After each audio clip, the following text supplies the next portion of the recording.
फिर से हाजिर हूँ एक नई कहानी के साथ में। मैं हूँ राज। आप देख रहे हैं हाईवे नाइट। दोस्तों, आज की कहानी जो हमें भेजे हैं उनका नाम रोहित है। रोहित हरियाणा के रहने वाले हैं और एक हॉस्पिटल में लैब टेक्नीशियन हैं। तो चलते हैं आज की कहानी में। लेकिन दोस्तों, अगर आप इस चैनल पर अभी अभी जुड़े हैं और अभी तक इस चैनल को सब्सक्राइब नहीं किया है तो दोस्तों जल्दी से कर लीजिए और साथ में बेल आइकन को ज़रूर दबाइएगा ताकि सबसे पहले वीडियो का नोटिफिकेशन आपके पास पहुंचे। तो शुरू करते हैं आज की कहानी। दोस्तों, मेरा नाम रोहित है। ये बात 2013 की है। मैं एक हॉस्पिटल में लैब टेक्नीशियन था। कभी टाइम से भी छुट्टी हो जाया करती थी, कभी देर भी हो जाता था। जैसा हॉस्पिटल में कोई सीरियस पेशेंट आ गया तो रुकना भी पड़ता था। उनके ब्लड सैंपल लेने होते थे, रिपोर्ट तैयार करना होता था और उस काम में कभी कभी लेट भी हो जाता था। अब मैं जिस कॉलोनी में रहता था ना, उस कॉलोनी के जो मेन रोड से जो अंदर रास्ता जाता था और उसी रोड पर एक शमशान घाट भी था। लेकिन शमशान घाट पर मुझे डर नहीं लगता था। वहाँ पर वो शमशान घाट के चौकीदार भी रहता था और वहाँ के जो पंडित हैं जो विधि विधान कराते थे वो भी अपने परिवार के साथ में रहते थे। मुझे डर जो लगता था उसके आगे जो खाली जगह थी, अब वहाँ पर बिल्कुल सुनसान एरिया था। और जब भी देर होता था ना तो मुझे लगता था कि मेरे पीछे कोई चल रहा हो, मेरे बाइक के साथ साथ कोई दौड़ रहा हो। और सही मायने में एक बार तो मैं बहुत डर गया था। भगवान का नाम लेकर के जल्दी से निकल भागा था उस जगह से। लेकिन जिस रात को ये घटना घटी थी ना, वह रात अमावस वाली थी। और लोग बाग जो जानकार हैं बताते हैं कि अमावस की रात को जो दुष्ट आत्मा होती है वो बहुत ही शक्तिशाली हो जाती है और वो लोगों पर आक्रमण करने लगती है। शायद ऐसा ही मेरे साथ में हुआ था। जब मैं हॉस्पिटल से निकला था ना तो रात के करीब 1:30 बज रहे थे। अब मुझे नींद आ रही थी। मैं दिन भर का थका हुआ था और तेजी से बाइक ले करके अपने घर की तरफ चल पड़ा। और आखिरकार उस रात को मैं उस रोड पर पहुंच गया था। श्मशान का जो एरिया था वो पार कर लिया था। चौकीदार शायद अपने कमरे में होंगे, अब रात को क्या करना है। पंडित भी अपने कमरे में होंगे। अब मैं वहाँ से अब आगे की तरफ निकल गया था। वो इलाके में पहुँच गया था जहाँ मुझे डर लगा करता था। बड़ा ही सुनसान एरिया था वो। दोनों साइड पूरा जंगल जंगल जैसा ही था। आसपास में कोई मकान, कोई दुकान, कोई भी मानव बस्ती नहीं थी। कुछ ही किलोमीटर का एरिया था, 1 किलोमीटर का शायद लगभग होगा।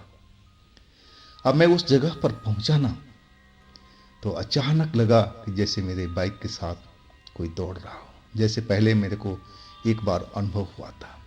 अब फिर मैं भगवान का नाम लेना शुरू किया और तेज बाइक चला करके निकल गया। अब वैसे भी आज भी मुझे आभास हुआ था जैसे कोई मेरे पीछे, बाइक के पीछे रेस लगा रहा हो, दौड़ रहा हो। आवाज़ें मुझे साफ सुनाई दे रही थी, जैसे कोई भारी जूता पहने हुए हो, मिलिट्री वाला, पुलिस वाला। वैसे ही ठक ठक ठक की दौड़ने की आवाज़ मुझे साफ सुनाई दे रही थी। अब तो मेरा सारा शरीर सिहर गया था डर के कारण। आज अमावस की रात थी जो कि मुझे पता भी नहीं था। हाँ, मैं एकदम डरा हुआ था। वो आवाज़ मुझे साफ साफ सुनाई पड़ रही थी और तेजी से बाइक मैं चलाए जा रहा था। लेकिन डर के कारण मेरी जो हाथ पैर थे कांप रहे थे, दिल तेजी से धड़क रहा था। और अचानक जैसे लगा कि मुझे चलती हुई बाइक को किसी ने जोर से नीचे ज़मीन पर गिरा दिया। अब मेरी बाइक फिसलती हुई दूर जा गिरी, मैं कहीं दूर जा गिरा। और ये सब एक झटके में हुआ था। और जैसे ही मैं ज़मीन पर लुढ़कता हुआ और एक साइड में रुका तो देख रहा हूँ कि एक काला सा साया कम से कम 8-9 फीट का होगा नीचे से ऊपर तक काले लबादे में दिखाई दे रहा था। उसकी बस लाल लाल आंखें चमक रही थी। अब वो मेरे नज़दीक खड़ा हो गया था। अब मुझे देख रहा था अपनी बड़ी बड़ी लाल लाल आंखों से। अब तो मैं बेहद डर गया था। एकदम चोट तो लगी अलग, लेकिन उस साये को देख करके, काले साये को देख करके मेरी को हालत खराब हो गया था। मैं समझ गया कि अब जो साया देख रहा है वो कोई आम साया तो आम इंसान तो होने से रहा, जरूर कोई ये भूत प्रेत ही है जिसका मुझे डर पहले भी सताया था। वही चीज़ अब सामने आ चुका है। पहले तो मुझे उस रात को उसकी आवाज़ ही सुनाई पड़ी थी, लेकिन आज ये मेरे सामने में मौजूद है। अब क्या होगा मेरे साथ में, यही सोच करके मेरा दिल घबरा रहा था, डरा हुआ था। मैं तेजी से उठा। दर्द का एहसास मुझे हुआ कि मेरे पैरों में चोट लगी है, हाथों में चोट लगी हुई है। कपड़े कई जगह से रगड़ने की वजह से मेरे फट चुके थे और वहाँ पर जलन सी भी हो रही थी। और जैसे ही खड़ा हुआ ना, तो वो साया मेरे बाल को पकड़ लिया था और बाल पकड़ के जैसे हवा में उठाना चाह रहा हूँ। और मैं अब जोर से चिल्ला पड़ा। थोड़ी ही दूर पर वो श्मशान घाट थी जहाँ पर पंडित अपने परिवार के साथ रहते थे।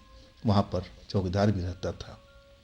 हाँ, मैं चिल्लाने लगा कि बचाओ बचाओ। मेरी कॉलोनी तो अभी दूर थी, शायद वहाँ तक मेरी आवाज़ पहुँची नहीं होगी। हाँ, इतना ज़रूर था कि श्मशान घाट पास था, तो वहाँ तक तो मेरी आवाज़ पहुँच ही गई होगी। और वो साया मेरे बाल को पकड़ करके हवा में उठा लिया था। मैं दर्द से कराह उठा था। अब मुझे लगने लगा कि मैं अब बच नहीं पाऊंगा। भगवान का नाम अपने मन में ले रहा था, लेकिन उस टाइम कोई भी मदद मुझे नहीं मिल रही थी। मुझे लगा कि अब मैं बच नहीं पाऊंगा, मेरा मरना तो निश्चित है। लेकिन कहते हैं ना, चमत्कार होता है।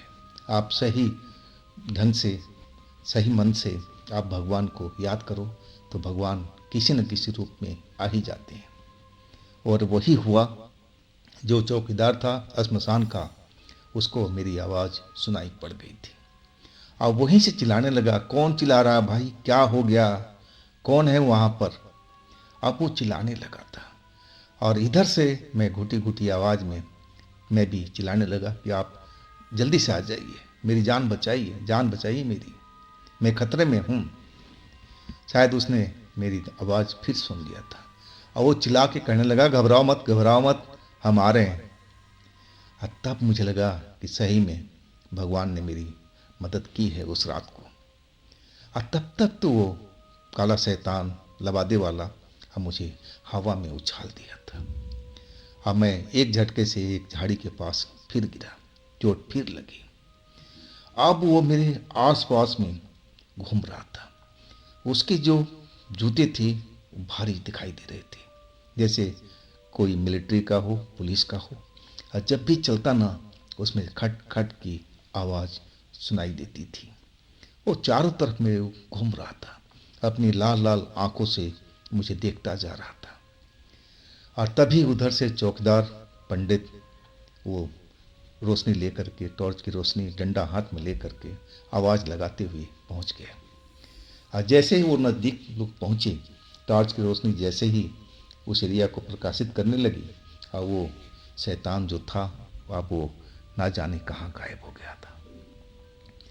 मेरी बाइक अलग गिरी हुई थी और वो देखते लोग समझ गए कि इनके साथ, मेरे साथ में कोई घटना जरूर हुई। अब नज़दीक जब आए ना, तब मेरी जान में जान आई और कहने लगे, भाई क्या हुआ आपके साथ में, कैसी घटना हुई, आप बड़ी जोर से चीख रहे थे, बाइक आपका अलग गिरी हुई है, क्या आपका एक्सीडेंट हो गया है, आप फिसल गए हो। तब मैंने कहा कि नहीं पंडित जी, मैं गिरा नहीं, गिराया गया हूँ। अब फिर मैं सारी कहानी बताने लगा उनसे।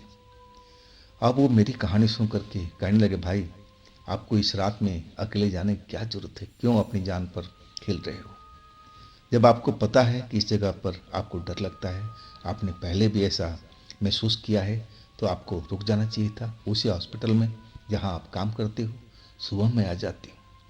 और उनका कहना एक तरफ से ठीक ही था। अब बाइक हमने खड़ा किया, बाइक स्टार्ट हो गई थी। अब वो कहने लगे कि आप घर चले जाओगे ना। मैंने कहा कि हाँ पंडित जी, अब तो ये जो इलाका है आधा तो पारी कर चुका हूँ। अब मुझे थोड़ा देर डर तो ज़रूर लगेगा, लेकिन मैं कोशिश करूँगा कि निकल जाऊँ। लेकिन वो लोग कहने लगे कि अगर डर लग रहा हो अभी भी, और लग रहा है कि वो साया आपको पकड़ लेगा, तो आप श्मशान घाट में आ सकते हो, रात वहाँ पर गुजार सकते हो। अब मैं कहने लगा नहीं पंडित जी, मैं अब तो निकल ही जाऊँगा। सबसे बड़ी मेरी ये गलती थी। मुझे लगा कि अब साया तो अब मेरे नज़दीक नहीं आएगा, अब जो होना था वो तो हो चुका है। अब पंडित जी खड़े थे और कहने लगे कि ठीक है, तो बाइक स्टार्ट करो और निकल जाओ अपने कॉलोनी में। अब फिर मैंने वही किया। जैसे उस एरिए से थोड़ा आगे बढ़ा, अब फिर अचानक वही आवाज़ सुनाई देने लगी, वही ठकाठक, जिसे कोई भारी बोट पहन करके रोड पर दौड़ता हुआ चला जा रहा हो। अब मुझे अब समझ में आ गया था कि जो मेरा पीछा कर रहा ना, वही काला लबादे वाला व्यक्ति है, वही भूत है। अब फिर मन ही मन हनुमान जी का नाम लेना शुरू किया, जोर जोर से शुरू हो गया था। पहले तो मन में लिया था, और फिर जोर जोर से लेते हुए आगे की तरफ निकलने लगा। वो आवाज़ मुझे कॉलोनी का गेट तक सुनाई पड़ी थी। और जैसे ही कॉलोनी के अंदर दाखिल हुआ, वो आवाज़ ना वो परछाई मुझे दिखी। मैं अब सुरक्षित अपने घर के पास पहुंच गया था। घर पहुंच कर के सारी हालात मैं अपने परिवार से सब शेयर किया। घर के लोग सब डर चुके थे। मेरे पापा कहने लगे कि रात में तुझे आने की क्या जरूरत थी, तुम वहीं पर रुक जाती, क्यों अपनी जान खतरे में डाले हो बेटा। अब तो मेरे से गलती हो गई थी, लेकिन यहीं पर बात खत्म हो जाती ना तो कोई बात नहीं थी। अब जैसे तैसे मैं अपने बिस्तर पर सोया अपनी पत्नी के साथ में। और मुझे रात के टाइम में जब मैं सोया था ना, तो सब कुछ ठीक था। वहाँ पर कोई साया, कोई भी भूत मुझे नज़र नहीं आ रहा था। लेकिन जैसे ही मैं सोया, नींद में गया, पहले तो लगा कि कोई मेरे साथ में सपना चल रहा हो। अब फिर मेरी जब आँख खुली ना, तो मैं देख रहा हूँ कि वही साया मेरे कमरे के अंदर में खड़ा है, दीवार के पास में। और कभी दाएं चल रहा है, कभी बाएं चल रहा है। और वही ठक ठक की आवाज़ मुझे अब भी सुनाई दे रही थी। अब मैं फिर डर गया। मैं अपनी पत्नी को जगाया जो गहरी नींद में चली गई थी। अब फिर हमने शोर मचाना शुरू किया डर के मारे। और तब वो साया अचानक दीवार में कहीं गायब हो गया था। मम्मी पापा निकल कर गए, पूछे क्या हुआ, फिर तुम डर गए क्या। और तब हमने बताया, मेरी पत्नी भी ने देखा था उस साये को, और कहने लगी कि वो साया तो यहाँ तक पहुँच गया है। अब काहे के लिए उस कमरे में हम सोने जाएं।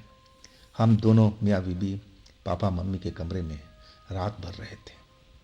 अब पापा कहने लगे कि ये हालात तो ठीक नहीं है, हमें किसी तांत्रिक, किसी पंडित से जाकर मिलना पड़ेगा, नहीं तो ये जो भूत तुम्हें दिखाई दिया है आज, ये तो आता रहेगा इस घर में, तुम्हें नुकसान भी पहुंचा सकता है, परिवार के लोगों को भी पहुंचा सकता है, ये तो ठीक नहीं है।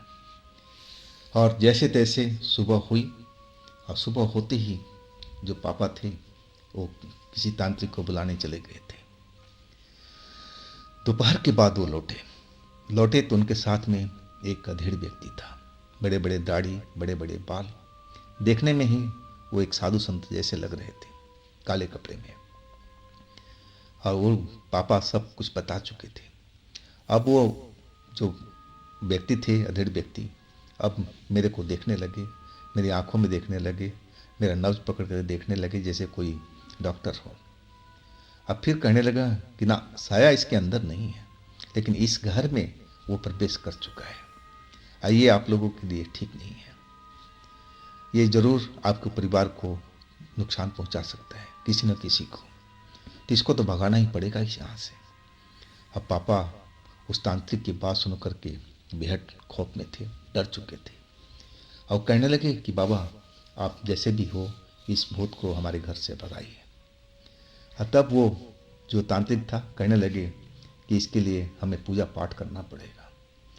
अब मरता क्या ना करता। पापा बोले कि जो भी खर्च लगे हम देने के लिए तैयार बैठे हैं, बस इस भूत को हमारे घर से निकाल फेंकिए। इसके बाद वो पूजा पाठ हमारे घर में हुआ था। एक बार नहीं, 3 बार हुआ था।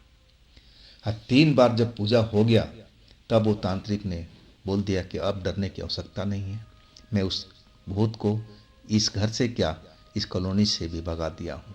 वो जहाँ से आया था अब वापस वहाँ चला गया है, अब डरने की कोई बात नहीं। लेकिन अपने बेटे से कह दो कि उस रात को जैसे आया था ऐसा कभी गलती ना करे, आओ भी अमावस की रात को।